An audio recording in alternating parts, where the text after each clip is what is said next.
రోమీయులకు రాసిన పత్రిక 13వ అధ్యాయం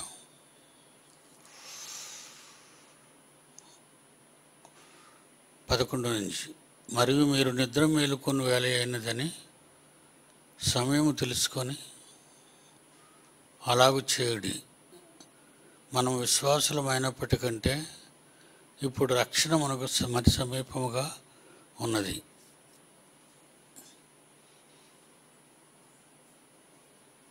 ఇప్పుడు రక్షణ మనకు మరి సమీపముగా ఉన్నది అంటే బాప్తిసం పొందిన తర్వాత రక్షణ అనేది మనం బాప్తిసం పొందడి, అప్పుడు మీరు రక్షణ పొందుదురు అని దేవుడు చెప్పాడు. ఆల్రెడీ మనం బాప్తిసం పొందాం, రక్షణ పొందాం. మరలా ఈ రక్షణ ఏంటి? నిద్ర మేలుకొని వేళ అయినదని సమయమును తెలుసుకొని ఇలాగ చేయడి. మనం విశ్వాసులమైనప్పటికంటే అంటే బాప్తిసం తీసుకున్నాం, ఆ రోజు దేవుడిని నమ్మాం, యేసుక్రీస్తు ద్వారా తండ్రి యందు విశ్వసించాం. అలా విశ్వసింపబడిన మనం ఇప్పుడంటే నేను బాప్తిసం పొంది ఇంచుమించు ఒక 50 ఏళ్ళు పైన అవుతుంది అంతే. అలాగా ఎప్పుడో బాప్తిసం పొందాం, అప్పుడు రక్షణ పొందాం. మళ్ళా ఇప్పుడేంటి 50 ఏళ్ల తర్వాత రక్షణ మనకు మరి సమీపముగా ఉన్నది. ఇదే రక్షణ. ఆ రోజు పొందిన ఆ రక్షణ రాబోయే పరలోకం కోసం, పరదేశ్ కోసం. ఇప్పుడు కూడా వచ్చే రక్షణ పరదేశ్ గురించి, పరలోకం గురించి. అంటే దేవుడు వచ్చేస్తున్నాడు. తండ్రి అయిన దేవుడు కుమారుణ్ణి పంపుతాడు. వచ్చే ముందు ఏం జరుగుతాయో కొన్ని మరి రాకడకు గుర్తులు చెప్పాడు ఆయన. శిష్యులు కూడా అదే అడుగుతారు. మరి మీరు వస్తానన్నారు ప్రభువా, మీరు వస్తున్నారు అని మాకు ఎలా తెలుస్తుంది? మత్తయి సువార్త 24వ అధ్యాయం 3వ వచనం. మత్తయి సువార్త 24వ అధ్యాయం 3వ వచనం. జాగ్రత్తగా వినండి. మనకు కూడా ఇదే. ఆయన ఒలీవ కొండ మీద కూర్చుండి ఉన్నప్పుడు శిష్యులు ఆయన యొద్దకు ఏకాంతముగా వచ్చి ఇవి ఎప్పుడు జరుగును? ఇప్పుడు మీరు చెప్తున్నారు కదా ప్రభువా, ఇవన్నీ ఎప్పుడు జరుగుతాయి? నీ రాకడకు యుగ సమాప్తికి సూచనలేవి? ఈ యుగ సమాప్తికి సూచనలేంటి? మాతో చెప్పుమనగా, నీ రాకడా యుగ సమాప్తి, నీ రాకడే యుగ సమాప్తి, ఆయన రాకడే యుగ సమాప్తి. అర్థమైందా?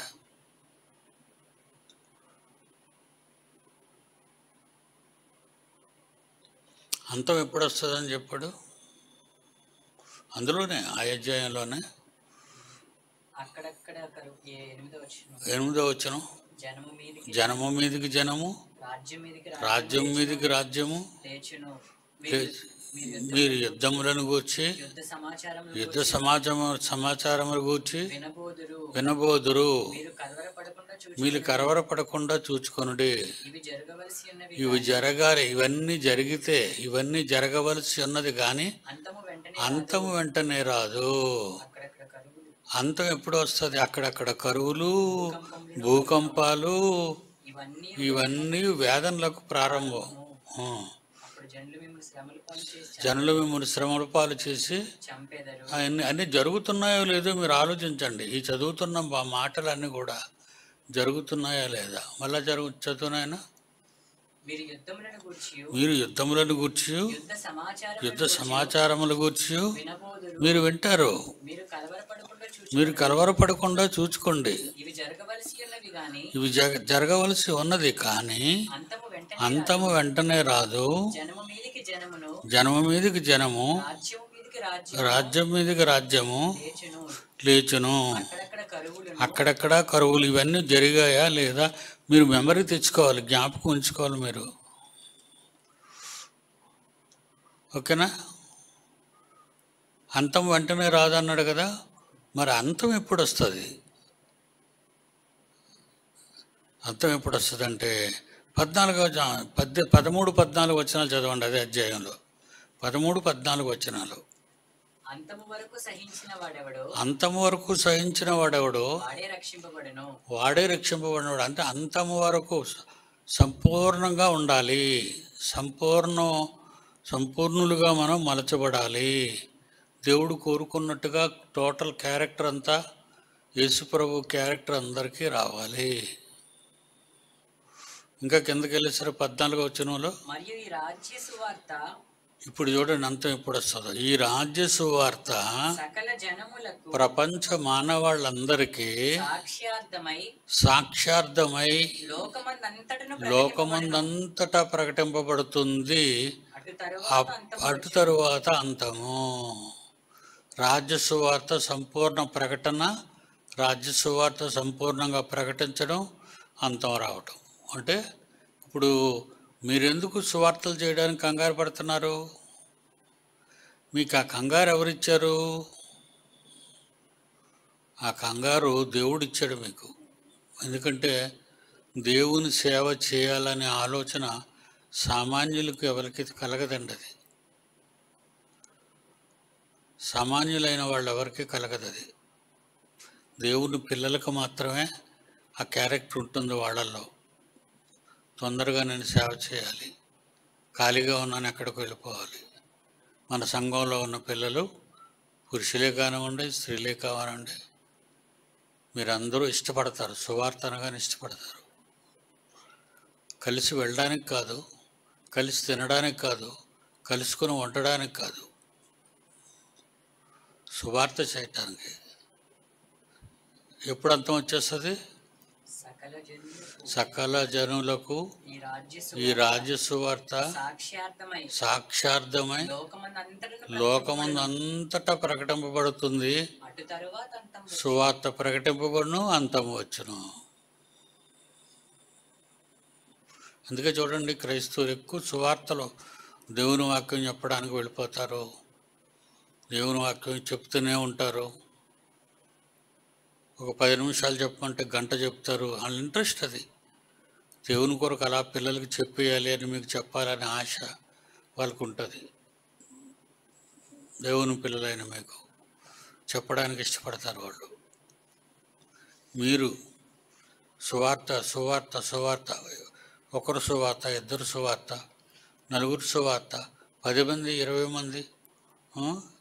మొన్న ఎంతమంది వెళ్ళారు? నరసన్నపేట, ఇటు శ్రీకాకుళం జిల్లాలో ఎంతమంది వెళ్ళారు మగాళ్ళు? 20 మంది. Very good, very good. 20 మంది ఆటోల మంది వెళ్ళారు. కనుక ఈ సువార్త ప్రకటన జరగాలి. ఈ సువార్త ప్రకటన జరుగుతున్నప్పుడు భూమి మీద ఏం జరుగుతున్నాయి? 24వ అధ్యాయంలో మత్తయి సువార్త ముందు వచనాల్లో జనము మీదకి జనము అంటే ఈ జనం మీద ఇంకొక జనం తిరుగుబాటు. ఇప్పుడు తెలంగాణ తెలుగోళ్ళే, ఆంధ్రప్రదేశ్ తెలుగోళ్ళే, వాళ్ళు తెలుగోళ్ళే, మనము తెలుగోళ్ళమే. కానీ మాకు తెలంగాణ ప్రత్యేకంగా కావాలి. మేము తెలంగాణ వాళ్ళం, ఆంధ్రులము కాదు. ఆంధ్రప్రదేశ్ కదా ఇది. విడిపోకముందు ఆంధ్రప్రదేశ్, తెలంగాణ, రాయలసీమ, ఆంధ్ర అని 3 భాగాలుగా విడదీశారు. తెలంగాణ, రాయలసీమ, ఆంధ్ర.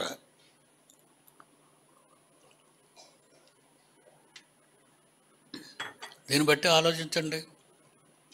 జనము మీదికి జనము, జనము మీదికి జనము అంటే తెలంగాణ వాళ్ళు అంటే ఆంధ్ర వాళ్ళకి పడదు, ఆంధ్ర వాళ్ళు అంటే తెలంగాణ వాళ్ళకి పడదు. ఈ మధ్యకాలం అంతా అలాగైపోయింది. ఆ మధ్యనైతే సివియర్ ఈ సినిమాల వల్ల, సినిమాలు సరిగ్గా లేకపోవటం వల్ల చాలా వార్నింగ్. అక్కడ గొడవ జరగగానే ఎవరు అల్లు అరవింద్ కొడుకు, ఆ సినిమా పుష్ప 2 సినిమాకి పెద్ద గొడవ అయింది. చచ్చిపోయారు ఇద్దరు ప్రారంభం రోజున. చచ్చిపోతే దాని మీద అసలు ఎలాగొచ్చింది గొడవ? మీ ఆంధ్ర వాళ్ళంతా తెలంగాణ వదిలి వెళ్ళిపోండి, మీ ఆస్తులు గీస్తులు అన్న కూడా వదిలేసి అలాగే వదిలేసి వెళ్ళిపోవాలి. మీరు తెలంగాణ వాళ్ళు కారు, మీరు ఆంధ్రులు అంటున్నాడు అక్కడ సీఎం. అక్కడ ఉన్నటువంటి ప్రజలు అలాగైపోయారు. జనము మీదికి జనము, రాజ్యం మీదకి రాజ్యం. ఈ జనం ఆ జనం మీద తిరుగుబాటు, ఆ జనం ఈ జనం మీద తిరుగుబాటు. ఎన్ని తగాదాలు అవుతున్నాయో మీకు తెలుసు కదా. తర్వాత రాజ్యం మీదికి రాజ్యం అంటే ఒక దేశం మరో దేశం మీద రాజ్యం, యుద్ధం చెప్తున్నారు. మొన్న చైనా ప్రెసిడెంటా ప్రైమ్ మినిస్టర్ అమెరికాకు వార్నింగ్ ఇచ్చాడు. మేము యుద్ధానికి సిద్ధంగా ఉన్నాం, మీరు సిద్ధపడితే అని వార్నింగ్ ఇచ్చాడు. మరి అమెరికా వాళ్ళు ఊరుకుంటారా? వాళ్ళు మేము సిద్ధమే అన్నారు. మేము కూడా సిద్ధమే. ఒక అమెరికా చైనా, ఒక అమెరికా రష్యా, ఒక రష్యా యుక్రెయిన్, ఒక ఇజ్రాయెల్ హమాస్ గాజా, ఒక పాకిస్తాన్, ఆంధ్రప్రదేశ్, ఇండియా, ఒక కజకిస్తాన్, ఇలాగా దేశాలన్నీ ఒకదాని మీద ఒకటి తిరుగుబాటు చేస్తున్నాయి. అంటే యేసు ప్రభు చెప్పినవి అక్షరాల నెరవేరుతున్నాయో లేదో మీరు ఆలోచించండి. జనము మీదికి జనము, రాజ్యం మీదికి రాజ్యము లేచును. అక్కడక్కడ, అంతటా కాదు, అక్కడక్కడ కరువులు. ఆఫ్రికా ఖండం అంతా కరువులే. పాకిస్తాన్ కరువులు, ఆఫ్ఘనిస్తాన్ కరువులు అంటే ఆకలి చావులు. ఇండియాలో అనేక ప్రాంతాల్లో మన కరువులు, ప్రపంచ దేశాల్లో అనేక దేశాల్లో కరువులు, అడవులు తగలడిపోయి, వాతావరణం పాడైపోయి, గ్లోబల్ వార్మింగ్, ప్రకృతి వైపరీత్యాల వలన ఎన్నో పంటలు నష్టమైపోతున్నాయి. కరువులు. రైతులు అంటారు వర్షం పడగానే, మాది ఇంత పంట అండి, ఇన్ని ఎకరాల పంట పోయింది అంటారు వాళ్ళు. వర్షం పడకపోయినా పంట పోయింది అంటారు, ఎండిపోయి నీరు లేక. వర్షం పడినా నీరు ఎక్కువైపోయి కుళ్ళిపోయి, మొక్కలు కుళ్ళిపోయి అంటాడు. కరువులు జరుగుతున్నాయా? అక్షరాల మన కళ్ళ ముందు జరుగుతున్నాయి. తర్వాత భూకంపములు 5 రోజులుగా వరుసగా 10:30 నుంచి 11:30 మధ్యలో విశాఖపట్నం, అంటే మీరు కదులుతున్నారు లేదు కానీ మా బిల్డింగ్ కదులుతుంది. ఎంతమంది కదలడం తెలుసో చేయలేదండి. అస్సలు మీకు ఒక్కరికే తెలిసిద్దా భూకంపం కదలడం, భూకంపం రావటం? ఇద్దరు. అంటే మీరు తిరుగుతున్నారు అప్పుడు రోడ్ల మీద. ఇంటిలో ప్రశాంతంగా ఉంటే ఇల్లు కదులుతుందని తెలుసు, మీరు ఇంట్లో లేరన్నమాట. మీకు అర్థమైందా? గత 5-6 రోజులుగా కదులుతున్న నేల. అయితే భూకంపాలు లేవని కాదు, భయంకరమైన భూకంపాలు. ఆ నేపాల్ అంటే ఎప్పుడూ భూకంపాలే. ఢిల్లీ భూకంపం, హైదరాబాద్ భూకంపం, మన ఇండియాలో అన్ని ప్రాంతాల్లో, కడప, కర్నూలు, అన్ని ప్రాంతాల్లో నేల కదలడమే, భూమి కదలటం, భూకంపం. ప్రపంచ దేశాలన్నీ భూకంపాలే, మీకు తెలుసు. రోజుకి మీరు వింటున్నారు. 4.5 అంటాడు, 5.6 అంటాడు. అన్నిటికంటే భయంకరంగా పవర్ఫుల్ అబౌవ్ 7. 7 దాటిందంటే బిల్డింగ్లు పడిపోతాయి. దేవుని పిల్లలారా, భూకంపాలు మన కళ్ళ ముందు జరుగుతాయి. ఇవన్నీ ఏంటంటే వేదనలకు ప్రారంభం, యేసుక్రీస్తు వస్తాడని చెప్తున్నాయి. అప్పుడు జనులు మిమ్మును అంటే దేవుని పిల్లల్ని కష్టాల పాలు చేసి చంపుతారట. చంపారా? మిజోరాం, మణిపూర్, ఛత్తీస్గఢ్ అంత చంపేస్తారు కదా మధ్యకి లాస్ట్ ఇయర్. రక్తపాతం జరిగింది కదా, మణిపూరు రక్తపాతం. అగో మనం 4,000 మంది ఆ కాషాయం వాళ్ళంతా కూర్చొని కత్తులు,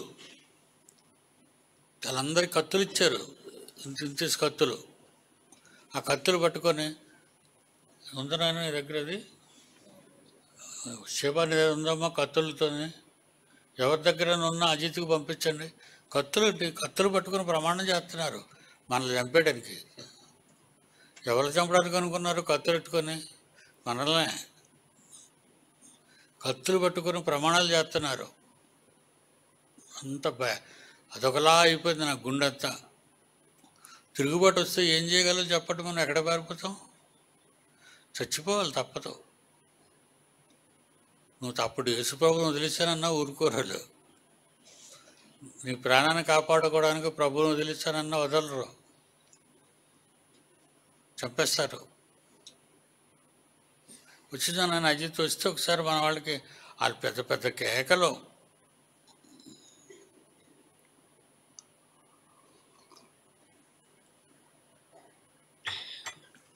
చదువునైనా మళ్ళా జనం మీదకి జనం వస్తారు, రాజ్యం మీదకి రాజ్యం లేచిపోద్ది.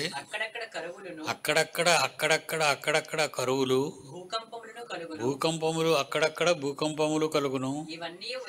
ఇవన్నీ వేదనలకు ప్రారంభము. అప్పుడే వాళ్ళు మన మీదకి లేచి చంపేస్తారట. అప్పుడే జనులు మిమ్మును అంటే క్రైస్తవుల్ని, క్రీస్తుని స్వీకరించిన వారిని శ్రమల పాలు చేసి చంపేద్దరు. మన అదృష్టవశాత్తు సౌత్ ఇండియాలో పుట్టాం. నార్త్ ఇండియాలో పుడితే ఏదో ప్రమాదంలో చిక్కుకుంటాం మనం. నార్త్ ఇండియా అంతా చాలా ఘోరంగా ఉంది, క్రైస్తవుల పట్ల తేడాగా ఉంది, చాలా ప్రమాదం కూడా. మనమైతే వదిలేస్తాం, బైబిల్ని వదిలేస్తాం. బైబిల్లో ఒక పాస్టర్, అక్కడ పాస్టర్నేమో బైబిల్ ఇప్పమన్నాడు, బైబిల్ ఇప్పి కిందనే అన్నాడు, బూటుకాళ్ళతో ఎక్కమన్నాడు పైకి. ఆ పాస్టర్ని బూటుకాళ్ళతో ఎక్కమన్నాడు. అప్పుడు పాపం బూటుకాళ్ళతో ఎక్కాడు, బైబిల్ మీదకి నిలబడ్డాడు. అంటే వాళ్ళ కసి తీరిపోయిందా? వాళ్ళ కోపం చల్లారిపోయిందా?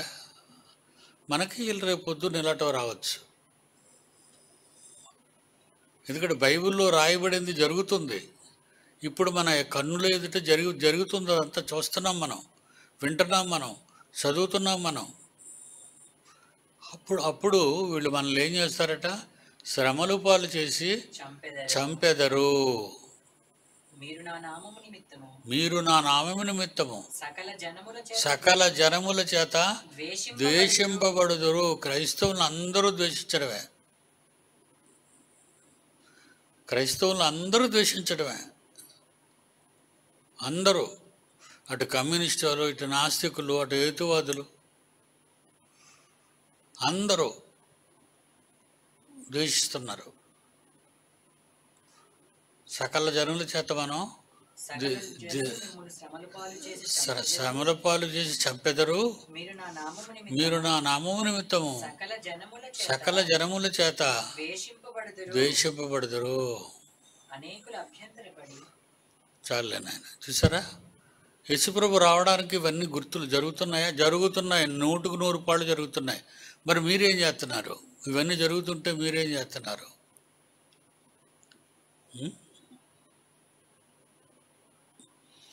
నిద్ర మేలుకొని వేళ అయినదని సమయం తెలుసుకొని ఎలాగూ చేయుడి. మనం విశ్వాసులమైనప్పటికంటే ఇప్పుడు రక్షణ మనకు మరీ సమీపముగా ఉన్నది. రాత్రి చాలా గడిచి పగలు సమీపముగా ఉన్నది. రాత్రి చాలా గడిచింది, 12 గంటలు అనుకుందాం. రాత్రి 12 గంటలు అనుకున్నాం. పగలు ఉదయం 6 నుంచి సాయంకాలం 6 వరకు అనుకున్నా. జస్ట్ మనం అనుకుంటున్నాం. పగలు ఉదయం 6 నుంచి సాయంకాలం 6 వరకు పగలు అనుకున్నా. సాయంకాలం 6 నుంచి మళ్ళా తెల్లవారు 6 గంటలకే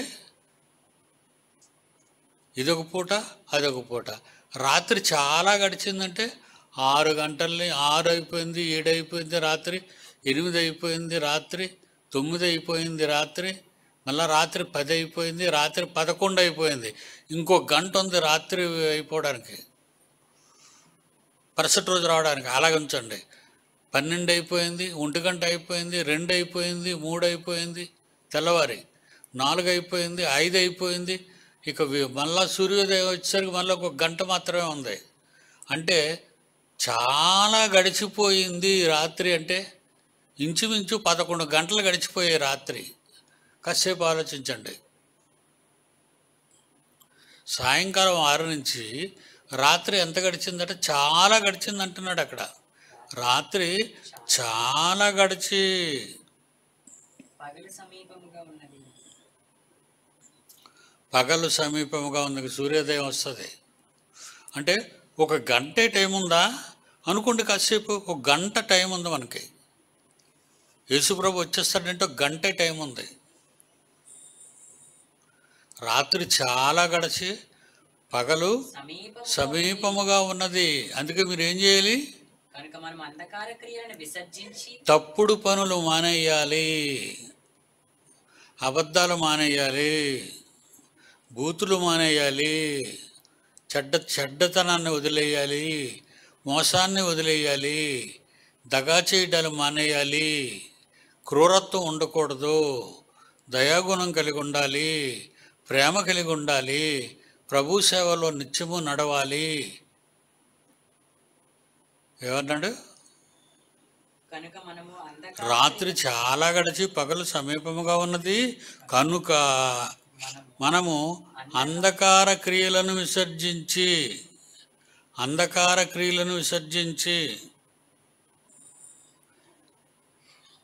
ఏ క్రియలు? యోహాను సువార్త 3:26. యోహాను సువార్త 3:26. కనుక వారు యోహాను నొద్దకు వచ్చి బోధకుడా, ఎవడు యోర్దానుకు అవతల నీతో కూడా ఉండెను, నీవు ఎవరిని గూర్చి సాక్ష్యం ఇచ్చావో ఇదిగో ఆయన బాప్తిస్మం ఇచ్చుచున్నాడు, అందరూ ఆయన ఎద్దుకు వచ్చుచున్నారు అతనితో చెప్పారు.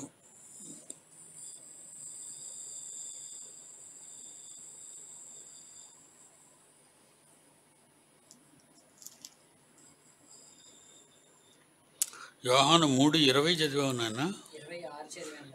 26 చదివావా? 20 చదువు. దుష్కార్యము చేయు ప్రతివాడు వెలుగును ద్వేషించును, తన క్రియలు అంధకార క్రియలు దుష్క్రియలుగా కనబడకుండునట్లు వెలుగునొద్దకు రాడు. మీరు అంధకార క్రియలను విసర్జించి అన్నాడు. అంటే చీకటి పనులు అంటే పాపపు పనులు. గలతీపత్రిక 5:19. గలతీపత్రిక 5:19. అంధకార క్రియలు శరీర కార్యములు స్పష్టమై ఉన్నవి. శరీర కార్యాలు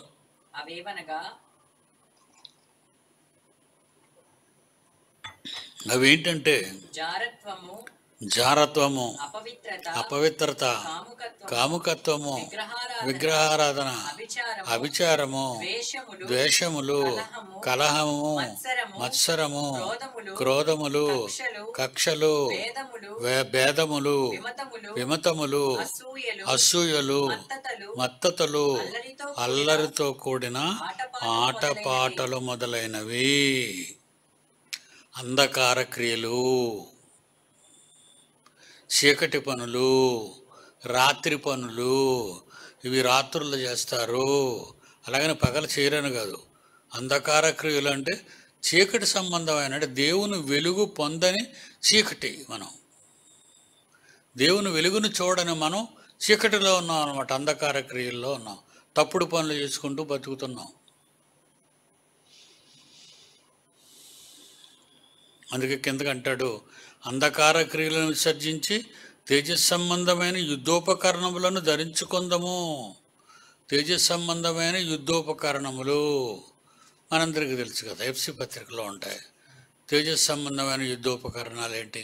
మీకు యుద్ధం చేయడానికి ఎలాంటి ఆయుధాలు కావాలో అక్కడ రాశాడు చూడండి. ఎఫెసీ పత్రిక 6వ అధ్యాయము ఎఫ్సి పత్రిక 6వ అధ్యాయం 13, 14, 13, 14, 15 వచనాలు. 15 వచనాలు చూడండి. మీకు ఎలాంటి ఆయుధాలు కావాలి? ఇప్పుడు ఈ పాపాలన్నిటినీ నరికి బయట పడేయాలంటే ఏముండాలంటే మన దగ్గర అక్కడ చెప్తున్నాడు చూడండి, ఏటేటి ఉండాలో. అందుచేత మీరు ఆపద్దినమందు వారిని ఎదిరించుటకు సమస్తము నెరవేర్చిన వారై నిలువబడుటకు శక్తిమంతులగునట్లు దేవుడిచ్చు సర్వాంగ కవచము, శరీరమంతా కవచం ఉండాలి. శరీరమంతా కవచం ఉండాలి, కప్పుకోవాలి. మనం కళ్ళతో ప్రమాదం జరుగుతుంది, చెవులతో ప్రమాదం జరుగుతుంది, నోటితో ప్రమాదం జరుగుతుంది, ముక్కుతో ప్రమాదం జరుగుతుంది. అన్ని డ్యామేజ్ అయిపోతాయి. ఎలాగనగా సత్యము వాక్యం అనే దట్టి మీ నడుము కట్టుకోవాలి. ఎందుకంటే ముందు నడుము జారిపోద్ది. మొట్టమొదట శత్రువు నడుము ఎరగొడతాడు. మనకి నడుము ఎరగొడితే నిలబడమే వంగిపోతే ఓడిపోతాం. సత్యమును దట్టి కట్టుకొని నీతి అను మైమరు. నీతి అంటే దేవుణ్ణి నమ్మడం. దేవుణ్ణి నమ్మినవాడు నీతిమంతుడు. దేవుని నమ్మిక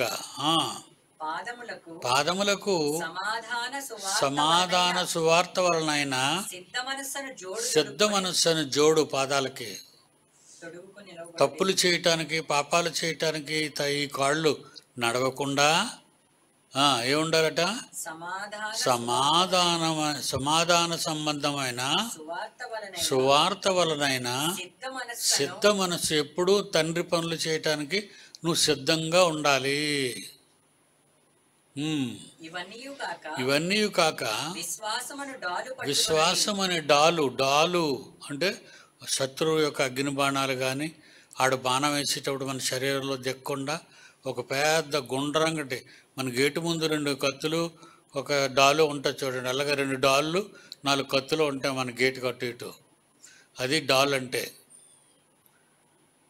డాలుతో ఇలా కాసుకోవాలన్నమాట. ఇలా పట్టుకోవాలి. ఇలా పట్టుకుంటే బాణం దీనికి తగిలి పడిపోద్ది, లేకపోతే నీకు గుచ్చుకుపోద్ది వచ్చి. అది లేకపోతే అప్పుడు ఈ కత్తితో నువ్వు యుద్ధం చేయాలి. అది చెప్తారు చూడండి. ఇంకా డాలు తర్వాత దుష్టుని అగ్నిబాణములన్నీ ఆర్పుటకు శక్తిమంతులు అవుతారు. రక్షణ అనే శరస్త్రానం తల కొడతారు. ఎవరైనా కత్తితో తల మీద కొట్టినా సరే, బాణంతో కన్నులో గుచ్చుకుపోవటానికి కానీ, మెడ మీద గుచ్చుకుపోవటానికి కానీ, లేకపోతే నరకటానికి కానీ అవ్వకుండా నీ తలకాయ మెడకాయ జాగ్రత్త పరుచుకోవాలి. అలా చేసేది శిరస్త్రాణం. రాజులు వేసుకుంటారు కదా యుద్ధానికి వెళ్ళేటప్పుడు. మనం చూస్తుంటాం అనేక ఫోటోల్లో. దేవుని వాక్యమును ఆత్మ ఖడ్గము. వాక్యం అనే ఖడ్గం అదే కాదు, దేవుని వాక్యం ఆత్మ ఖడ్గం. ఇంత చక్కగా చెప్తున్నాడు చూసారండి దేవుడు. మీరు జాగ్రత్త పడతారా వీటన్నిటితోని? ఖడ్గం బాగా ఉందిలే మన వాళ్ళ దగ్గర. ఈరోజు మన ఆడపిల్లల దగ్గర కానీ మగపిల్లల దగ్గర కానీ వాక్యం బాగా నేర్చుకుంటున్నారని నేను సంతోషపడుతున్నాను. మంచిది, బాగా నేర్చుకోండి. నేనన్నా బాగా నేర్చుకోవాలి. ఎందుకంటే ప్రభు వచ్చేస్తున్నాడు. అన్నీ జరిగిపోతున్నాయి. జరగవలసినవన్నీ భూమి మీద మన కళ్ళెదురు జరుగుతున్నాయి. అన్ని ప్రశ్నలకు సమాధానం చెప్తున్నాడు ఆయన. దేవుని పిల్లలారా, మనం భద్రపరచబడాలి. తర్వాత అయింది. ఇప్పుడు మళ్ళీ మన పాఠ్యభాగానికి వద్దాం. రాత్రి చాలా గడిచి పగలు సమీపముగా ఉన్నది కనుక మనము అంధకార క్రియలను విసర్జించి తేజస్సంబంధమైన, వెలుగు సంబంధమైన, వాక్య సంబంధమైన యుద్ధోపకరణములు ధరించుకుందాము. అల్లడితో కూడిన ఆటపాటలైనను, ఇక్కడ కూడా చెప్పాడు, అల్లడితో కూడిన ఆటపాటలైనను, మత్తైనను లేక కామ విలాసములైనను, పోకి చేష్టలైనను లేకయు, కలహమైనను మత్సరమైనను లేకయు, పగటియందు నడుచుకున్నట్లు మర్యాదగా నడుచుకుందాము. మళ్ళా లిస్ట్ చెప్తున్నాడు. అల్లరితో కూడిన ఆటపాటలైనను, మత్తైనను లేక, కామ విలాసములైన పోకిరి చేష్టలైనను లేక, కలహమైనను మత్సరమైనను లేక, పగటయందు నడుచుకున్నట్లు మర్యాదగా నడుచుకుందుము. మెట్టుకు ప్రభువైన యేసుక్రీస్తును ధరించుకుని వారమై శరీర హెచ్చలను నెరవేర్చుకున్నటకు శరీర విషయమై ఆలోచన చేసుకొనుకుడి.